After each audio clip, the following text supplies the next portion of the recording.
ላላላላ ወይኔ እናት ይቅርታ፣ እንዴ ጫማዬ ልሰርት ይጅኛለሽ? አስቸገርኩሽ ግን እሺ። እቺንም ስለማይመቸኝ እሺ፣ እቺንም ያዣ። ይሄ ራሱ አይመችም። ታይ ሄሎ እንዴ ሻት ወላካሎ አባ ጫማዬን እንድሰራ አይደለም እንዴ? ሄሎ እኮ ጫማህን ለማሰር ከኪስ እንዴ አንዲ ደውልልሃለሁ። አንዲ ወላካሎ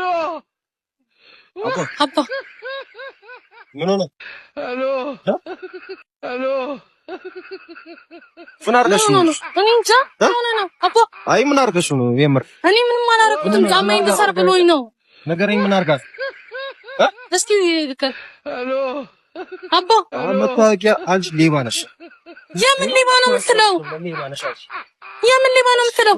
እዚሁ ሻሻዋ መስራት ጀመርሽ? የምን ሌባ ነው የምትለው? ያለ ሌባ ነሽ። አንድ ጫማዬን እንድሰራ ብሎኝ ነው። ይሄ ነው የት ነው የሚይዘው? እንካ አባ ይሄ ነው የሚያዡ። ምንድን ነው የሚይዘው? አዲስ ሌባ ነሽ አንቺ። ይሄንም ሰዓት ጭራሽ ምን አድርገሽ ነው እንደዚህ ያፈዘሽ? ምን አላደረኩትም። እንካ ምን አድርገሽ ነው? እሺ ያዝለት፣ በቃ አንተ ያዝለት። እኔ ወዴ ነው የሚይዝለት? የኔ አይደለም ማለት ነው። የት ነው የምትደውለው? የት ነው የምትደውለው? ፖሊስ ጋር ይደወላል። የምን ፖሊስ ነው የምትለው? ማለት እንዴ አንዴ ልደው ነው መከፈተኝ ያረጋ ብሎ ነው ጫማው። አሰማኝም እንደ አንተ ይጋልሱን ሻሻ ሳተሽና ምንም ሻሻ የለም። ሻሻ አልሰራሁትም እኔ። ተረጋጋ። ዛጋ ፍራንኪ ስራዎቹ ነበር። ካደዛ ቆይ ተረጋጊ። ሄሎ